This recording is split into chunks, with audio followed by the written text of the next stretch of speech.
Қайырлы таң қыздар, бүгін сіздермен ерекше таңғы ас дайындаймыз. Шакшука деп аталынады. Керек ингредиенттер: жұмыртқа, болгар бұрышы, қызанақ және пияз.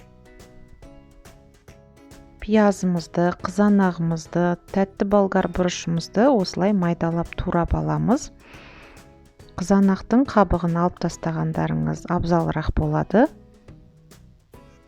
Ең алдымен қызып тұрған табамызға аз ғана мөлшерде сұйық май құйып аламыз және пиязымыздан бастап қуырып шығамыз. Пиязымыз жұмсарып қуырылғаннан кейін болгар бұрышын саламыз. Одан кейін қызанағымызды салып, татымына қарай тұз, бұрыш сеуіп, сковородкамыздың бетін жауып қоямыз.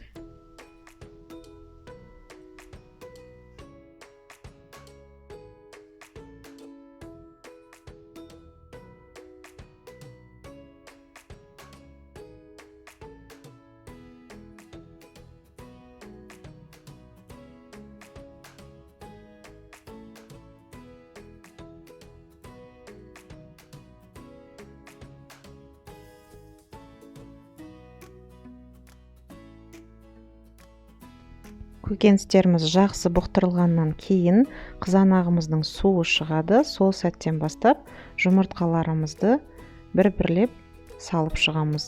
Әр жұмыртқаның үстіне шым-шым тұз қосамыз. Отымызды баяулатып, сковородкамыздың қақпағын жауып қоямыз.